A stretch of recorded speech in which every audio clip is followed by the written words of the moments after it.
Dear student of standard 11, how are you all? Hope you are fine. I am also fine. Today I am going to explain Gauss's law. Gauss's law is one of the fundamental law of electrostatics, and Maxwell used this law to explain electromagnetic theory. Gauss's law, in order to understand Gauss's law, some key factors are needed to be understood at first, because these are totally new to you. That is electric flux and area vector. Okay, at first I will make clear electric flux and area vector to you. Then I will go to Gauss's law and its application if I get time. Electric flux. What is electric flux? If you have copy with you, I think you can write down the definition of electric flux that I am telling you. Look, electric flux, that is number of lines of force passing normally through a surface in the electric field is called electric flux. Again I am telling you, number of lines of force or the electric field lines passing normally or perpendicularly through a surface in the electric field is called electric flux. It is denoted by phi and it is a scalar quantity or a scalar product. Okay, look everybody, here in the electric field, if I consider a surface S, suppose here I consider a very small area ds, then the angle between electric field vector E and the area vector ds is what? Theta. So here the flux will be what? Flux will be E dot ds. That means d phi equal to E dot ds. So electric field, electric flux, in order to understand electric flux, you need to understand at first what is area vector. Okay, look everybody, in my hand there is a cardboard. Okay, so look, you can see easily that it has a length and a breadth. So if you multiply length and breadth, you will get what? You will get the magnitude of the area of this surface. Look, here I have written area equal to suppose 10 square meter. Here the 10, this is the magnitude of the area. If area is a vector, then it must have a direction, isn't it? Because you know vector quantity has both magnitude and direction. So where is the direction of this surface? Look, from which direction you will see the surface, in that direction its area will be. Okay, look, if you are standing in front of this surface, suppose this is a surface and you are sitting in front of this surface, so the direction of this surface is what? Towards you. Okay, so if you are seeing the surface from the ground, then the direction of this surface will be towards you. I have told you always the direction of the surface will be towards you. If you are seeing the surface from the roof, then what will happen? The direction of the surface will be towards you, that is in this direction. Understand? So this is the direction of the area vector. So look, suppose if a charge, Q charge, is kept inside a sphere, then what will happen? Then electric lines of force or the electric field lines will emerge out in all directions. So we will get what? We will get electric field, isn't it? So in the electric field of this charge, if I consider a very small area ds that I have drawn here, okay, in the electric field of a point charge, I consider a very small area ds. So the angle between E and ds is what? Theta. So the flux will be what? Flux is, I have already told the definition. That means flux is the number of lines of force that is passing normally or perpendicularly through any surface in an electric field. It's called electric flux. So the flux d phi equal to E dot ds. This is a small flux. Okay. So if I consider the whole surface, then I can find out the flux by integration, because integration means what? Summation.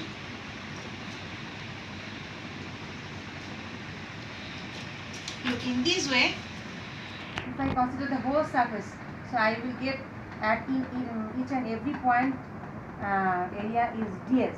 So by adding those ds, I will get the total flux. So the phi, that means total flux will be what? Phi equal to closed surface integration of E dot ds. Okay, this is the formula of flux. Now, in which condition I should keep the surface, so that means in which angle the surface will be kept, so that the flux will be maximum. I will explain that now. Look everybody, suppose this marker is a pointers. You think it's a pointers. So the electric field lines will be immersed out in all direction from this pointers. Okay, so here this is the surface, the board is a surface, and if I keep the pointers in this way, then what will happen? The electric lines of force that are emerging out from these pointers will pass through the board normally, isn't it? So in that case the flux will be maximum, because all the lines of force can easily pass through the board, and the exposed surface, if the exposed surface area is greater, the more lines of force will pass through it, more flux will be obtained. But if I keep the surface in this way, then what will happen? Then very few lines of force can pass through it. Okay, then the flux will be minimum, or flux will be zero. Understand? So in order to get flux, the angle between the electric field vector and the area vector will be either 0 degree or 180 degree. Understand? So flux is always a scalar quantity, it cannot be a vector quantity.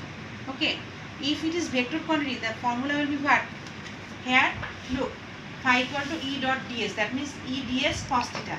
And if it is vector quantity, then it will be what? E ds sin theta.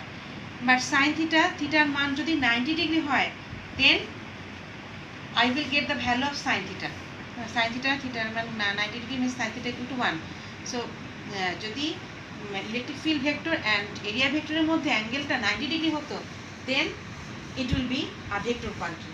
But the angle between electric field vector and area vector is always either 0 degree or 180 degree. So it cannot be a vector quantity, rather it is a scalar quantity. Look how it is 0 degree or 180 degree. Look, I am giving one example. Suppose the roof of this room is positive charge. Positive charge is distributed on that roof. Okay, then the direction of the electric field lines will be what? Towards outward. Okay, from positive to negative. So if I keep the surface, if I keep a surface here and I am looking the surface from the downward direction, so the area vector, the direction of the surface area vector is what? Towards you, because you are sitting here, and the direction of the electric field lines is what? Towards the downward direction. So the angle between area vector and electric field lines is what? 0 degree. That means what? Flux is maximum. Clear everybody? But if I keep the area in this way and the point charge in this way, then the electric field lines direction is what? Towards the board, and the direction of the area vector is what? Towards this direction. So the angle between electric field lines and the area vector is what? 90 degree. Okay, but cos 90 degree equal to what? 0. So flux will be 0. That means when the angle is theta equal to 0 or 180 degree, flux will be, I will get the value of flux.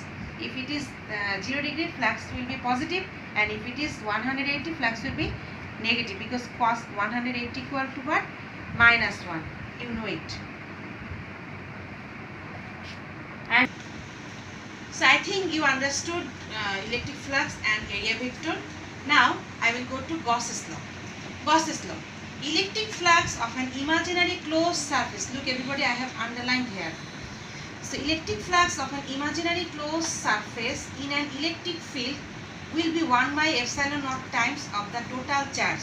Epsilon naught means what? Permittivity, you know it, of the free space or that one. So electric flux of an imaginary closed surface in an electric field will be 1 by epsilon naught times of the total charge. Here the imaginary closed surface means Gaussian surface. Look, I can keep the charge in a spheric sphere. So here this the surface area of this sphere is the Gaussian surface, that is the imaginary surface. And if the charge is inside a sphere, then what will happen? The electric field lines will be immersed out towards the outer direction, and I will get electric. I will get, if I consider area here, then I will get the flux. Okay, but if the charge is present outside the sphere, then will there be any flux? No, there will be no flux, because there will be no electric field, so no electric flux we can obtain. But this charge can be kept inside a cube or inside a triangle, inside a conical object. Okay, wherever you keep the charge, but always flux will be q by epsilon naught. This is Gauss's law.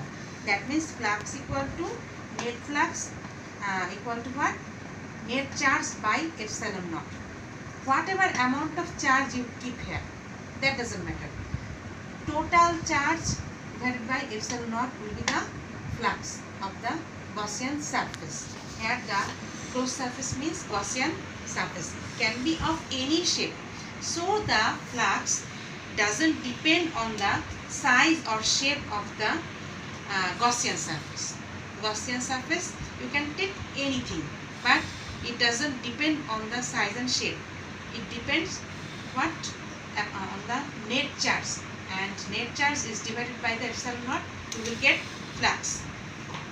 Now I will show you how can we derive Gauss's law from Coulomb's law. Let's use the board.